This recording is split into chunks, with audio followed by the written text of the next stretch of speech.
There are some people who can pack all their belongings into a little knapsack and just hit the road, not knowing where they're going. They can live off the grid for months at a time, sleep under the stars, go from country to country, washing their socks in a hotel coffee pot, which I've heard is a thing, or, or a stream.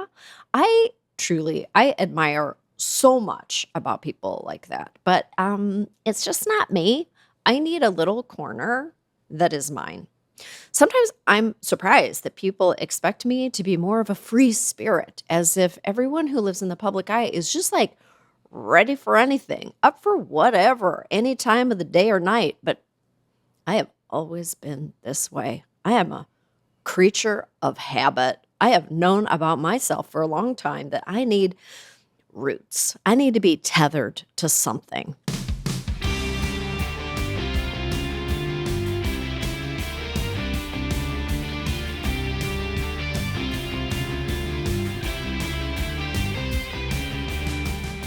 This is Choice Words. I'm Samantha Bee. My guest today is Alison Roman. You know her from her famous shortbread chocolate chip cookies. Trust me, I know that you have made them because literally everyone has made them.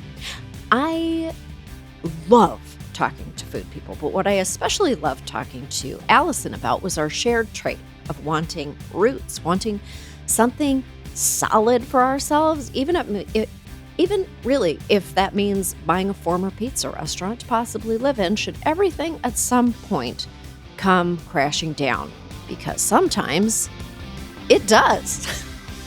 So take a listen and make good choices.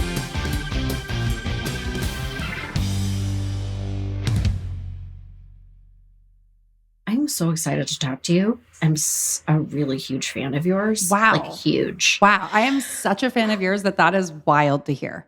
The fact that you know who I am is crazy to me. I had butterflies and I had to eat a Rolaids. And that's the God's honest truth. I had a Rolaids before I Does that help on. with anxiety or just? It does.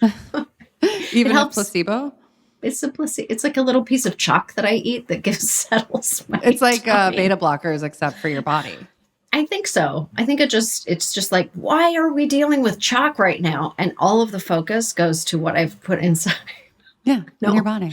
In my body. Yeah. Okay. Well, I can't believe I'm talking to you. I feel like this is such an honor and I'm so flattered. And you are incredible. And I watched you all the time and like really looked forward to you and thought, wow, women can be funny and smart at the same time.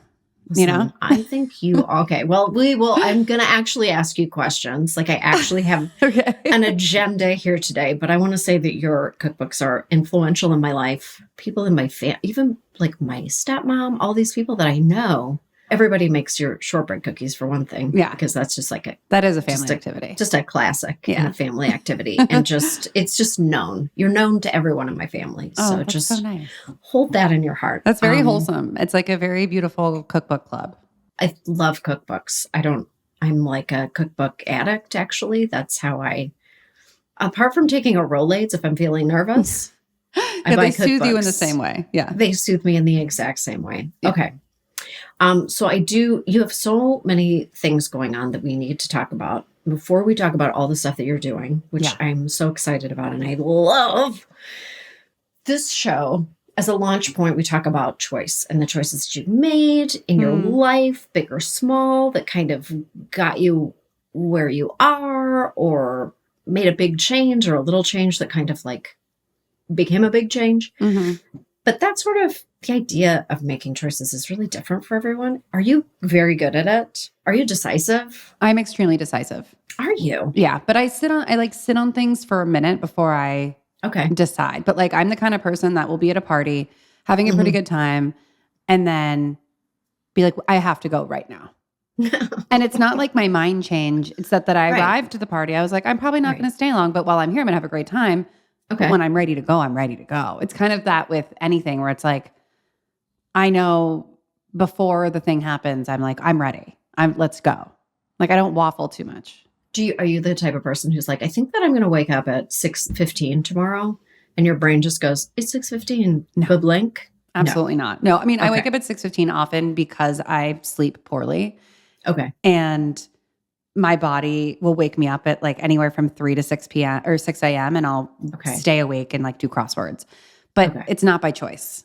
Not by choice. No. Okay.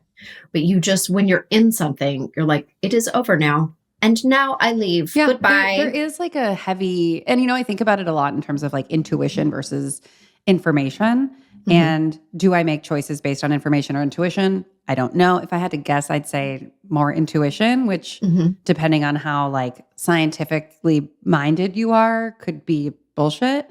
But I do feel like I'm a more feelings-based decision maker.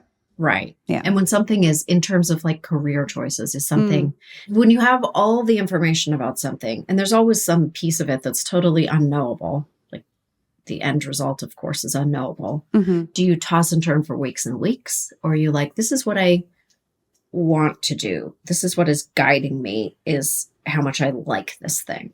I feel like before, like the earlier in my career, my choices were more like big swings in that like I would leave a job, I would move to a city, I would like do these like really sort of big, more like definitive choices and things that would have like a big ripple effect, versus now things happen a lot more gradually.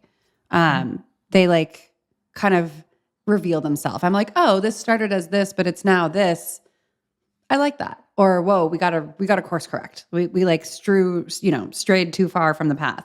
So I think it's like less I'm going to do this now and more, let's see how things unfold, given that like there's so much up in the air. Yeah. I mean, and there's like certain things that are like boring decisions you have to make. It's like, okay, well, you have to like plan this thing ahead. You have to do this deadline. You have to like write a book. You have to like the things that are not so vibe based, right? Right. Can't be all vibes all the time, unfortunately. It can't be just vibes. Do you like are you a person who likes a deadline? I am, because otherwise I'll never do it. Me too. I actually need it, even if it feels arbitrary, to just put some structure on the process. Yeah. I mean, you seem, I've always taken you for a creative person. And I think that people assume that a creative person doesn't like boundaries or guidelines or guardrails, but I think actually we really need it and sort of crave it, because it does give us like safe space to move around in, rather than just like splat everywhere. And then like, at least for me, I'm just like, oh, this is a mess. Nothing is organized. No one knows where anything is, like, because I'm just like going. Like, yeah, exactly. So I do like an assignment. I love a deadline. I love structure. I love parameters. When I was younger, like in my early 20s, I got a loft apartment. I moved in with a bunch of friends into a loft, and I actually lived in there for 6 months and was like, I have to get out of here. There's too much headspace. Yeah. Like there was just like too much room, but I needed the parameters of a normal. Yeah. That's funny, because I just moved out of a loft and into a place that has like literally 2 days ago that has like actual rooms. And I feel already like so much more grounded and so much more like, okay, this is my office. I go and work, instead of just like, this is the room where you do everything. Like you cook here, you eat here, you work here, you watch TV here, you hang out here, but it was all the same room. Yes. Oh my God. Yeah. Couldn't take it. Yeah. Which like in theory is really nice. And you're like, oh, the light and space, but like it's not, especially if you live with another person, because you're always there, wherever you go, there they are in the same room. Yeah. You're just rattling around with somebody in a big old tall room where you can't even, it's so tall, you can't even, beautiful. So beautiful in pictures and in theory and in reality. Yeah. You're just like, I'm not Spider-Man. I'm not a trapeze artist. No, I feel flailing is the word that comes to mind, unfortunately. So when you look back at the entirety of your life thus far, is there a choice that you made that you think really stands out for you as something that kind of changed the trajectory or was fulfilling in a way that you weren't expecting? Or just, is there a big choice that you made that really stands out to you? Yeah. I mean, I thought about this question, and I was thinking about, especially earlier in my life, how it felt like every choice that I made was like really set me on the path to where I am now for a multitude of reasons. But I would say like making the decision to leave college and start working in restaurants when I was 19, that was sort of the first decision, the first choice that I made, not just because of my age, but like I mean, I guess partly because of my age, I was 19, but like really felt like this was something that I'm deciding for myself. This is something that nobody else is weighing in on. This is something that like this choice will affect me and my life for the rest of my life. And I was so sure that it was the right choice. I was like, never was I scared or like, what if this doesn't work? I was like, I'm going to do this. And this is what I'm doing. And I kind of like went forth with that energy for every major decision after that, where it was like, I'm moving to San Francisco. I'm moving to New York. I'm quitting this job. I'm doing this thing. Where it was like, everyone was like, what? Like I never took like what I would consider like an obvious path. Mm-hmm. And I remember my dad once, and this was like after I had been living in New York for a few years and I like just left a job to take another job. And it was like a really good job that I took for kind of like an unknowable job. And he was like, you always make the right choice, even if I can't see it at the time. So I guess congratulations. I was like, it was like sort of a compliment, but it was sort of like the acknowledgement that like, I obviously am like seeing something, whether or not every choice feels like the right thing at the start. But yeah, I think that for me, the biggest and most important was like that first choice. So consequential. Did the people in your life resist that, or was it was it confusing to them, or did they kind of see it coming? I think it was more confusing. I mean, my parents, I think, always knew that I was kind of non-traditional in that, like, I didn't even want to go to college in the first place. And then when all my friends were going away, I was like, no, I do want to go to college, and kind of did my own thing when given the opportunity. And so I don't think that they were shocked, but I do think they were like, is my daughter's life going to be ruined by this choice that like she seems really adamant on making? How much power do we have in like her making these choices? And I think that, I think most parents feel that way as they watch their kids get older, no matter what age they are. But, being like, how much control do I have over this person who's like clearly made up their mind? Right. Who's a legal adult. Exactly. Legal adult. Yeah. Yes. Yeah. When you started working in the restaurant, were you like, great, this is actually exactly where I want to be? Yeah. And like the first few months in the restaurant, I mean, I cried every day. I was like, I've ruined my life. This was terrible. But I never thought I made the wrong choice. I was never like, oh, I should have stayed in school. I should have not given this a shot. I was just like frustrated that I wasn't good yet. Okay. Because like it's like someone who's like trying to do something physical that they really aspire to, and they're like, I don't have the skill yet. And like that's kind of what it was. Like I knew I wanted to learn how to cook and do it well and aspired to it so much, but like I was burning things, I was dropping things. I didn't know how to use a knife. I didn't know like the physicality of being in a professional kitchen, because that is something that you have to learn. Right. And the people you were working with in the restaurant, were they like, we see you and we're going to show you. We believe most of them, yeah. My boss, my like immediate boss and mentor, Ron, he was like, well, you want to be here and you really care. And that's like half the battle. That's more than half the battle. Like you can teach someone how to do something, but you can't teach somebody to like care and teach somebody to be enthusiastic. Right. And like, I feel that way about like when I think about hiring people or whatever, like moving forward in job related stuff, or you can teach anyone most things. And if the skill isn't there, I'm more willing to overlook that than be like, oh, but your personality gets it. Like we see each other. Yeah. Right. Like you want to imagine that you're bringing people like into a workplace who want to leave the workplace better than when they arrived. Like you're always thinking about growth. Yeah. Or just also understanding that like no one's good at everything when they start doing it. And it just like takes time and everyone has to start somewhere. And I started at like a very high level kitchen. Yeah. That I felt very lucky that they didn't just tell me to leave, because they, by all accounts, like probably should have, because I didn't know what I was doing. But, it was a lot of like really patient people. And I like just felt really lucky to be there and kind of like tried to learn as much as I could from the people around me and do a good job. Do you remember the first thing that you made there that you really thought, oh, I've connected with, okay, I did this. I did this. I wish I did, but it's funny because I have like my recipe book from that time, and it is so sweet and like pure, it's like just full of enthusiasm for cooking and baking and life. But I mean, like, I think there's like a few recipes in the beginning that I probably were like the first things that I made, like cookie dough and ice cream base and like a lemon curd and like, kind of more basic bakery style dessert things. But yeah, the first time that you like, when you're cooking and someone says like, for example, like roast until blah, blah, blah. And you're like, why do my carrots always turn out like wet? Even though like I'm roasting them to the time that they say. Right. And you're like, oh, you just got to roast them longer. And you'll know when a carrot is like wonderfully roasted. And then you do it for the first time and you're like, oh, that's a well-roasted carrot or whatever. It can be something simple, but like, I think so much about cooking and baking is like doing it for the first time and having success with it and being like, oh, that's what I was trying to achieve this whole time.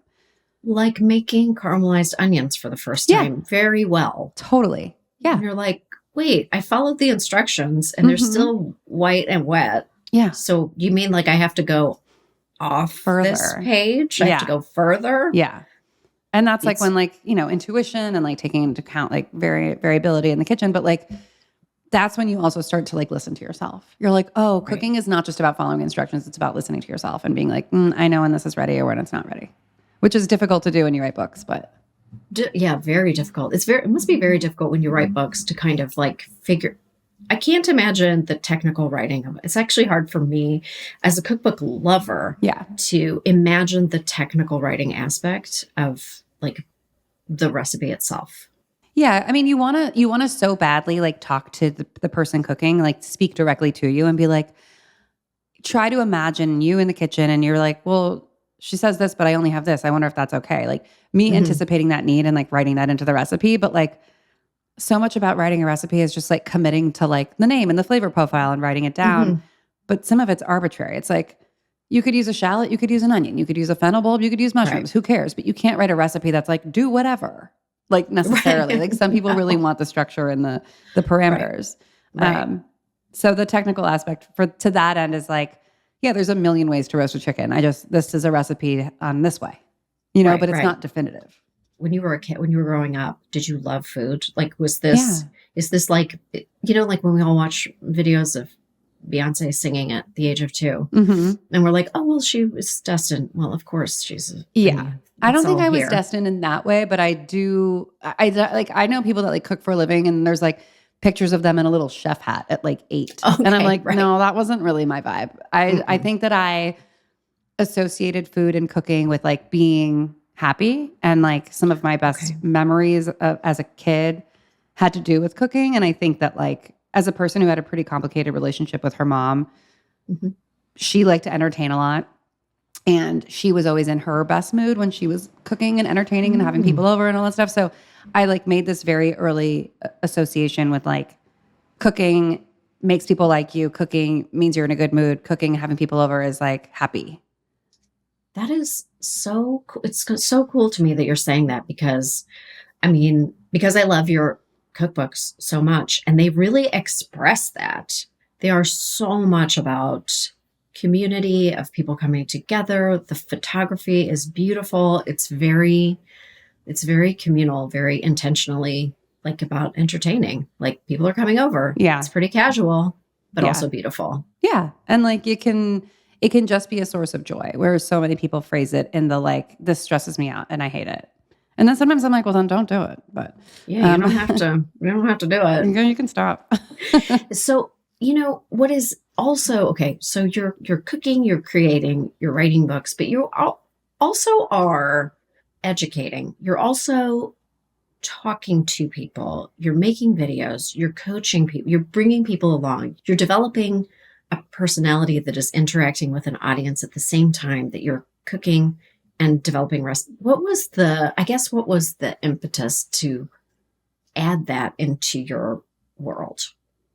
I think that when I decide, like part of what I enjoyed about working in restaurants was learning.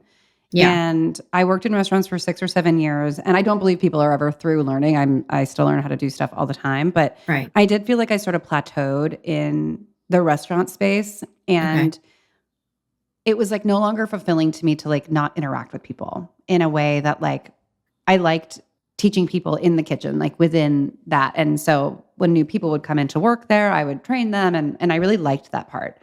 But I think it's because that's how I responded and that's how I learned how to cook. I was really inquisitive. Someone would tell me like, this is how you do this. And I'd be like, why? Like I needed to know the how and the why in order to fully appreciate it and do it. But also if I understood that, then I could understand other things. I never liked just being told what to do. I did need to sort of hear the reasoning behind it. And I wanted and craved like more information, which I think made me a better cook from an early age. And I realized that I liked that as a recipient. And I don't think it was like a conscious choice to be like, okay, now I'm a teacher. And now I'm no longer the student, I'm a teacher. But I just found that like, I'm also very verbose. And I think that like, if you're going to call me and say like, how do I roast a whole fish? Right. I'm going to tell you in the way that I would want someone to tell me. In that I'm going to say, this is how you're going to ask for it. And here's why. Here's why you don't ask for the other one. Here's what you're going to do. And if it doesn't release from the skillet, that means X, Y, and Z. So keep cooking it. So I think, like I really enjoy talking to people the way that I would want to be talked to, that's like a general rule of how to live. Yeah. But I think especially with regards to remembering how I responded to being taught and the things that really stuck with me and how to like really communicate with people in a way that feels personal, that you are sort of in effect both entertaining and teaching at the same time. Which I feel like, I mean, not to be like, but like that was something that I always really enjoyed about everything that you did, which was, you're sort of watching for the information and the news, but you're also being entertained. And it's so rare that a person can do both so well. So, thank you. It's fun. It's like fun I agree with you. I think it's really fun to be very engaged with something, to really love something so much that you just have to kind of talk about it. Yeah. Or you're so interested in something. Yeah. And then you've built this whole world of your career where you're just showing people how to do things. It's relaxing to me. I love watching people cook. It's like one of my favorite things. Yeah. I find it like a meditation. And it's a very learning. Are there like aha kind of moments in your own cooking when you were learning at that young age where you were like, oh my God, like something really connected for you? Like emulsifying a salad or like something so simple, like just.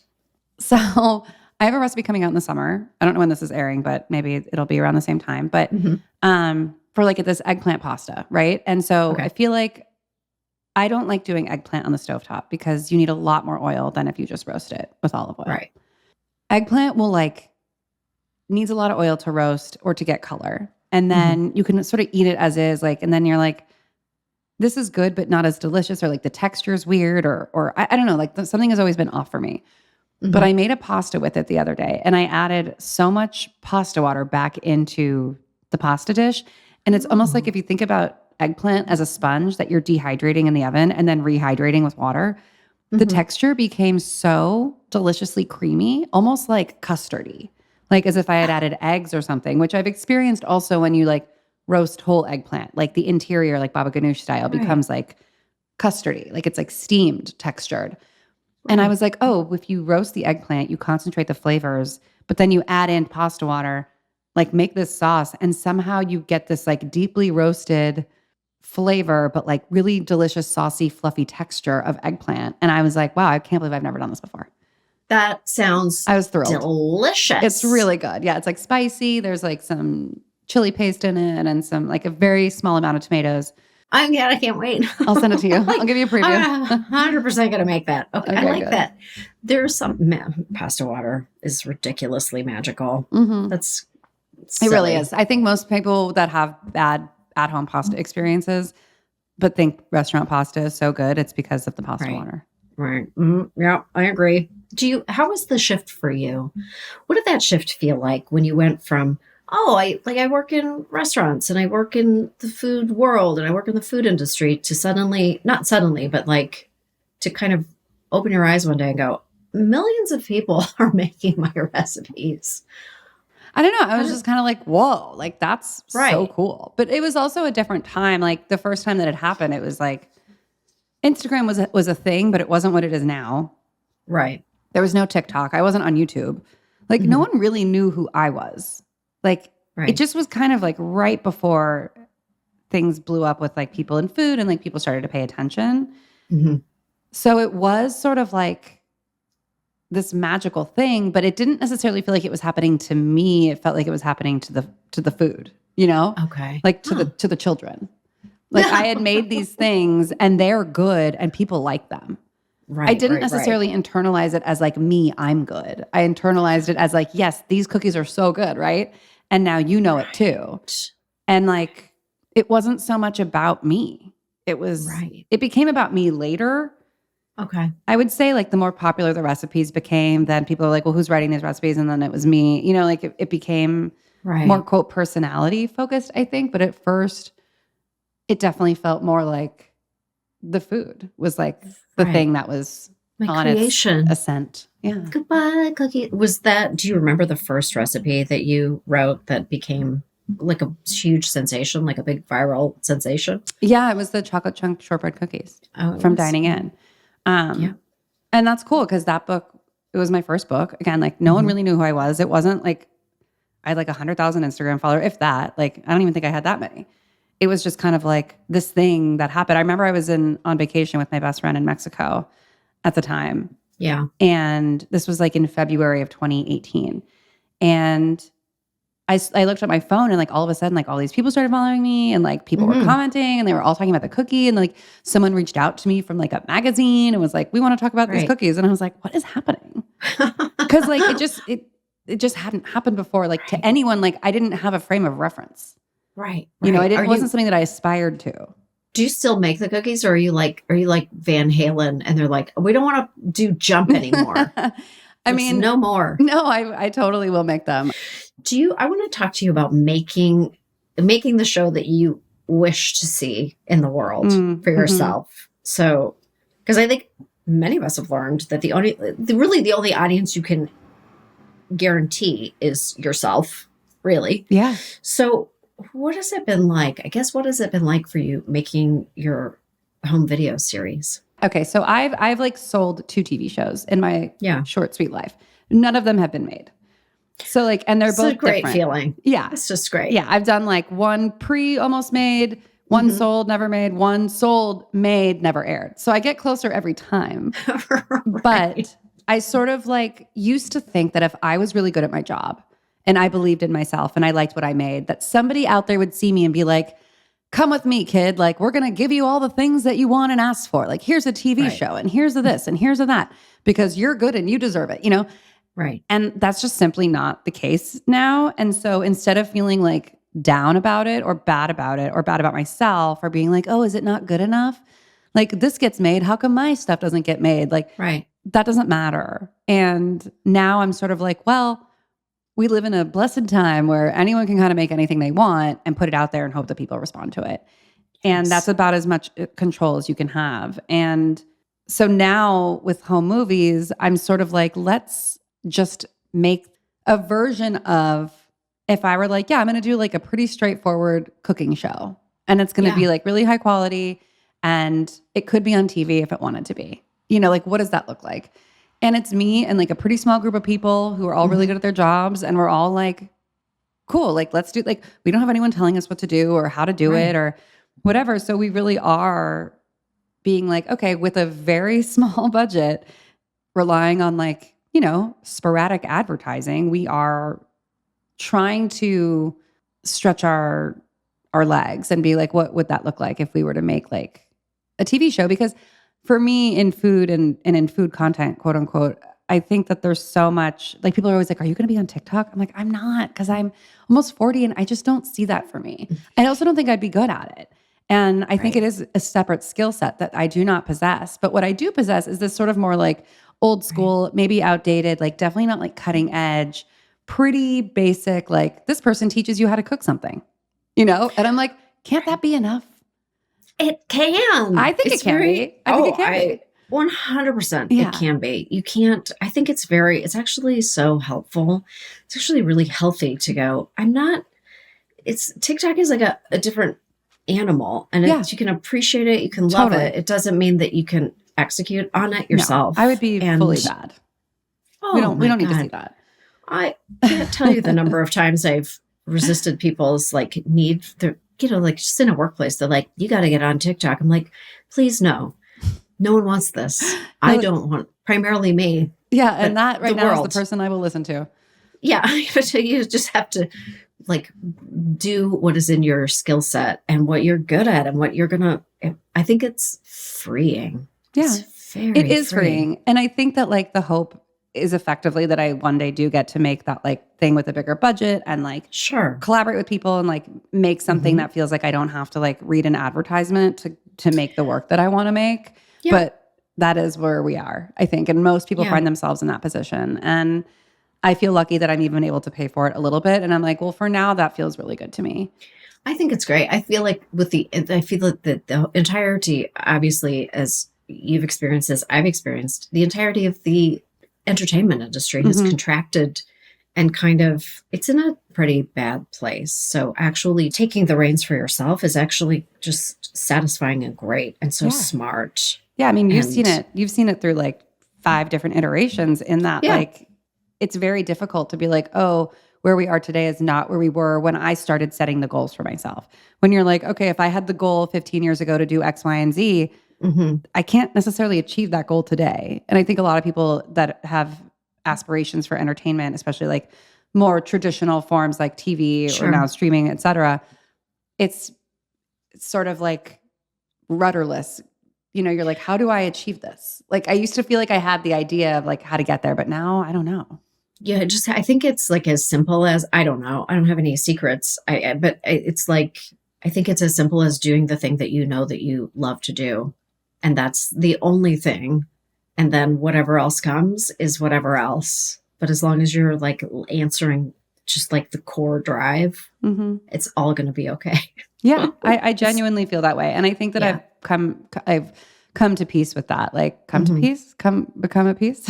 Yes, I hear you. I don't know, I've come to peace. Of just being like, oh, that's okay. Like I don't necessarily need to want the thing that I wanted 10 years ago or 5 years ago because that thing is different now. Right. Yeah. And so, okay, wait, I didn't know that you opened a general store. Can you please tell me about what I want to work there? You can do a shift. You can sign up for a shift. Yes. Okay. It's so pleasant. I got to say, it's in a tiny town called Bloomville, New York. Yeah. I bought a building in 2021, like very early 2021. And I was like, you know what? It used to be a pizza restaurant / Airbnb, like a very beloved pizza establishment. And I kind of was like, you know what? I don't want to hedge my bets that like I should rely on the internet for success. I shouldn't rely on like things that I cannot see, things that I cannot control for my financial well-being, for my stability, for my creative output, for my happiness. And so I thought, okay, well, I've always wanted to open a grocery store. This could be a really great place for that. And it just felt like a really cool opportunity to be like, I'm going to have a physical representation of the thing that I've always done, which is teach people how to cook. Like it kind of starts at a grocery store, right? Or like a place to buy ingredients. And there's something very special about physical spaces. And as a person who definitely does not ever want to open a restaurant, it felt like the most obvious choice to be like, oh, I'm going to do that. And let's say the internet blows up tomorrow. Let's say Instagram shuts down. Let's say like no one has access to like social media and being popular and like getting paid for advertisements based on your popularity. I will have a full physical brick and mortar location where I can like live if I have to. I can make a living. Like I can do something with that. It felt like very like doomsday prepper energy, but I'm so glad that I did it. I relate to what you're saying so hard. I just love like, it's very, I mean, I grew up in Canada, just very pragmatic to be like, no matter what happens, can retreat to this place. People still will need to buy things. People still need to learn how to do stuff. And I'm like right here and I could live here. I could sleep on the Yeah. I was like, worst case scenario, because we don't know what's about to happen. We don't know if it's getting better, if it's getting worse. Right. And like interest rates were really, really low and I could afford it because most people didn't consider it like a viable residence because it was a pizza restaurant, but not me. I was like, this seems great. I could live in a pizza restaurant. I am a homesteader now and I live in a restaurant. Yeah, basically. Yeah. How do you eat when you're on the road? When you're traveling around so much poorly, it's very That's difficult. why I don't like doing it. I don't like doing it anymore. Like going on the road for like stretches at a time is not for me anymore. That's like a young person's game. I don't want to do it. It's too hard. It is too hard because you also like, you finish a thing and you're like, well, everything's closed. Mm-hmm. So like, I'm not actually eating like a full meal, or like I'm rushing to eat at like 5. And then I don't know, the whole system gets thrown off. It does. I've had a whole reflection after doing some very bad travel in airports where I was like, you're meeting people when people are in an airport and you're traveling for work. People are at a vulnerable spot. They need to eat something. They're probably upset. They're upset. You're like, who's going to take care of the weary traveler? Because it's nobody at the airport. Please, they're not. And I'm like, there are such simple fixes to this airport situation. I'm like, please just offer people cheese and crackers. You've got to have more cheese and crackers. It's like a part, you got to show up. There's got to be a free bowl of nuts and a little wedge of Monterey Jack with like a saltine. Can we have some fresh bread? Can we just like have something? There's such basic staff of life issues at an airport where people are there for 12 hours sometimes. I think I would kill at an airport if somebody gave me a lot of money to develop and like design a restaurant concept for like 4 of the top airports in the country. They would crush. I would do such a good job because you have like the Shake Shacks and like, okay, that's an established burger restaurant that like is in the airport and people are like, oh wow, there's a Shake Shack here. Every other restaurant in an airport is something you've never heard of. You've never heard of it. And they're making it's not a place. It's like there's no reason it should be them and not me, So I'm talking like a meat and 3 style, like beautiful, like rotisserie chicken with some vegetables. There's like 1 soup. It's just, it can't be that hard. I'm like, you have advanced TSA operations. You're letting, on Memorial Weekend, like 30 million people traveled. I'm like, reserve 10% of the people to bring in rotisserie chickens. Exactly. Somebody listening to this is like works in airport food service and is like, you have no idea how hard it is. You guys are delusional. How dare you? I'm like, how hard is it to make a chicken? Yeah, like, I know. Just offer cheese, please. I almost missed my flight the other day because I went to a Joe and the Juice at some airport. And I was like, can I have the blah, blah, blah? And they're like, oh, we're out of kale. And I was like, okay. I was like, can I have the da-da-da? And they're like, we don't have any cucumbers. And I was like, can I have this? And they're like, oh, we're actually out of that too. And I was like, I gotta go. Yeah, you're just like, can I get some Cheez-Its and a Coke? And they're like, yeah. Like you're literally bringing ingredients and food to like the most inconvenient place in any given city. 100%. So like, I understand. And I never begrudge the people that work at the place. I wasn't like mad at the lady. I was just like, no, where's the rotisserie chicken? Yeah, it's not the lady's fault. No, of course not. There's no room in this life to be rude to airport service people. Absolutely not. But we could have, on a very basic level, a Sweet Green. Yeah, I'm sure they're working on it. I'm sure they'd love to be in an airport. Come on. Or, Alison Roman. I just want you to do that so badly. It'll just be called Alison Roman and they'll be like, what do you have there? And I'll be like, you'll have to come and find out. It's just a variety of deliciousness. Do you like watching, because this is my last question, because I need to know, do you like watching The Bear? Can you watch The Bear? Don't you love it? I love that show so much. I mean, I just am a fan of the show. I'm a fan of the actors in it. I'm a fan of the script. I'm a fan of, I think they've done such a great job of kind of showing the emotional complexities of what it's like to work in a restaurant, but also tapping into the emotional complexities of the type of person that decides to work in a restaurant. It's not a regular individual. There's some stuff going on. And as a person who experiences that themselves, I'm like, wow, I talk about feeling seen, but oh yes, I love it. I think it's a great show. It's a great show. I feel also that they capture the urgency of being behind, like, in a restaurant. Yeah, it's stressful to watch. You're like, oh, this is stressful, just like it is stressful to work in a restaurant. Just like, yes, it makes my blood pressure. It's just, and I love it. Yeah, the backstory of like the families and the like, it really paints an accurate portrayal of like, here's how a person who decides to dedicate themselves to working in a restaurant is made. Here's where they come from and here's what they're seeking in a restaurant environment and like why the restaurant environment is like that. It's like all woven in together. It's a fascinating subject to me. Yeah, it's a beautiful tapestry. Well, I thank you so deeply for this. This was so fun for me. Oh, same. I really am just such a fan of yours. I can't say it enough times. You're so important just to culture. Well, you're important to the culture. Also. Thank you.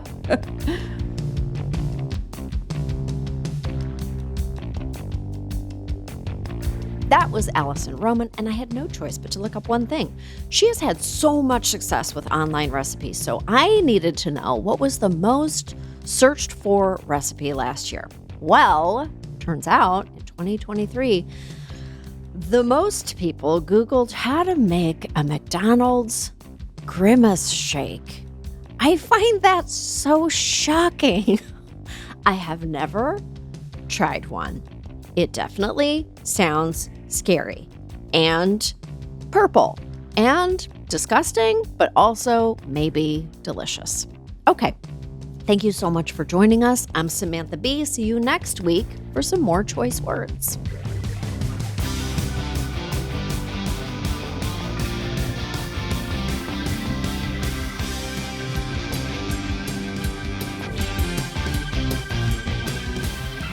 Thank you for listening to Choice Words, which was created by and is hosted by me.